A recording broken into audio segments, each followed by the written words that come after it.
मंदी ने आम आदमी से लेकर उद्योगपतियों तक हर किसी को प्रभावित किया है, लेकिन नेताओं पर इसका कोई असर नहीं है। इस बात का खुलासा हुआ है 229 सांसदों के हलफनामों से। पिछले 5 सालों में देश के सांसदों की संपत्ति में हुए इजाफे पर नजर डालें तो ज्यादातर सांसदों ने अपनी संपत्ति में 300% से अधिक की बढ़ोतरी दर्ज की है। देश में आम आदमी की हालत भले ही दिन ब दिन बदतर हो रही हो, लेकिन नेताओं की हालत सुधरती जा रही है। सांसदों के 2004 और 2009 में दिए गए हलफनामे इस बात की तस्दीक करते हैं। उत्तर प्रदेश के सांसदों ने अपनी संपत्ति में पिछले 5 सालों में करीब 560% का इजाफा किया, लेकिन इस बात पर भी राजनीतिक दल एक दूसरे पर निशाना साध रहे हैं। समाजवादी पार्टी इस मुद्दे को बीएसपी के टिकट बंटवारे के पैसों के लेन देन से जोड़कर देख रही है। ये तो हम पहले भी कहते रहे हैं कि समाजवादी पार्टी और बहुजन समाज पार्टी का आधार ही धन और बल है, और धन और बल की राजनीति करके वो अपनी सत्ता को बनाए रखने में विश्वास करते हैं। और ये दृश्य जनता के सामने आ गया है। जनता इस पर निर्णय करेगी, इसीलिए जनता उनको नकार रही है। लेकिन बात सिर्फ किसी एक राजनीतिक दल की नहीं है। देश का कोई भी दल नेताओं की संपत्ति के इजाफे से बचा नहीं है। आंकड़ों के मुताबिक संपत्ति के विस्तार में सबसे आगे हैं उत्तर प्रदेश के ही सुल्तानपुर के बीएसपी सांसद मोहम्मद ताहिर।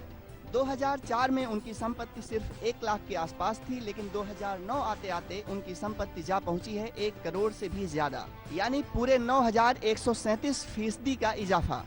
समाजवादी पार्टी भी इससे अछूती नहीं है।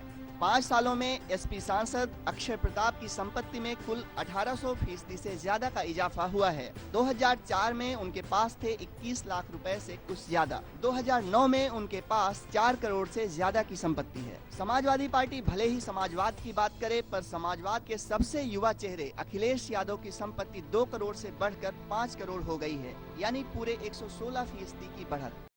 इसी तरह एसपी का झंडा अरसे से बुलंद कर रहे मोहन सिंह ने भी अपनी संपत्ति 40% बढ़ा ली है। एसपी की उषा वर्मा ने अपनी संपत्ति में 936% और दरोगा प्रसाद सरोज ने 807% का इजाफा किया।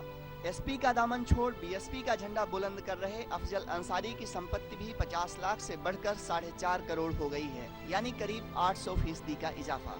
बीएसपी के ही कैलाश नाथ सिंह की संपत्ति 531% बढ़ी है।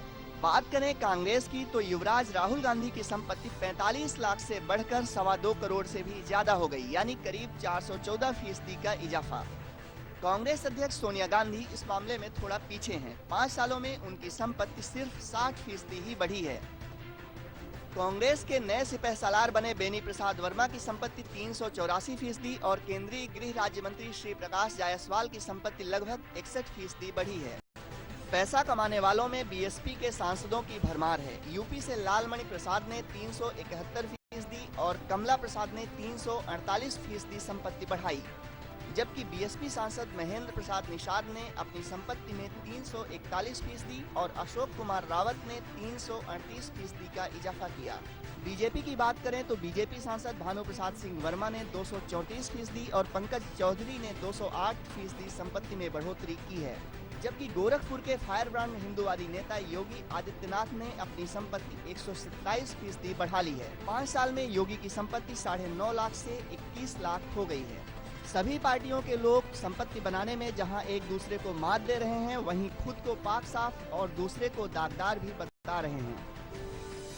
हमारे आदरणीय नेता राहुल गांधी जी ने भी ये कहा कि जो पैसा चलता है 1 रुपये की जगह पर 10 पैसे ही पहुंचता है। करप्शन की शुरुआत ये जो गैर कांग्रेसी सरकारें जितनी भी आई हैं, उनकी जवाबदेही जनता के प्रति सीधे नहीं होती है। ये इन प्रकार किसी तरह सत्ता में आते हैं, वो चाहते हैं कि जब तक सत्ता में है तब तक जितना हम लूट सकते हैं वो लूटें।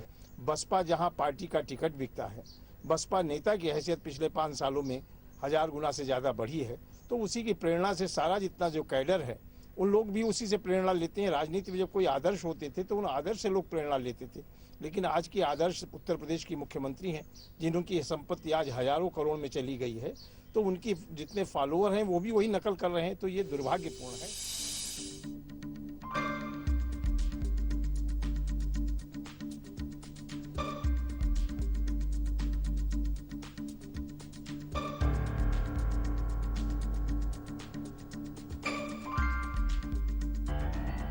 प्रदेश में जिस तरह से सांसदों की संपत्ति बढ़ी है उससे चुनाव आयोग भी हैरत में है, लेकिन वो इस पर सीधी कार्रवाई के पक्ष में नहीं है। उसके मुताबिक सारी जानकारी इंटरनेट पर मौजूद है और इसका संज्ञान इनकम टैक्स विभाग को लेना चाहिए। जो भी डिटेल्स रेलेवेंट डिटेल्स हैं वो एफिडेविट में आती हैं, वो रेलेवेंट डिटेल्स हम वेबसाइट में पोस्ट भी करते हैं, वहाँ पे भी नोटिस बोर्ड पे लगाते हैं। पर्पज़ ये है, इंटेंशन ये है कि वोटर को ये जानकारी रहे कि जो लोग चुनाव लड़ रहे हैं उनकी अलग अलग पहलुओं में क्या है। ये बात हर किसी के समझ से परे है कि आखिर कौन सा ऐसा व्यवसाय है जो 5 साल में जनता के सेवकों को 2 गुने से लेकर 10 गुना तक अमीर बना रहा है। देश भर में जहां आम आदमी की कमाई में कुल बढ़त 7 से 13% है, वहीं सांसदों ने अपनी कमाई 300% तक बढ़ा ली है। 2004 से 2009 के बीच उत्तर प्रदेश में आम आदमी की आमदनी बढ़ी 4%, लेकिन सांसदों की संपत्ति बढ़कर हो गई 550%। इनमें समाजवादी भी हैं, दलितों के मसीहा भी हैं, निर्णायक सरकार देने वाले भी हैं और आम आदमी की बात करने वाले भी। उम्मीद है कि चुनाव के बाद इनकम टैक्स की निगाह इन लोगों पर जरूर पड़ेगी। लखनऊ से उपेंद्र राय के साथ अनुराग शुक्ला, वॉइस ऑफ इंडिया।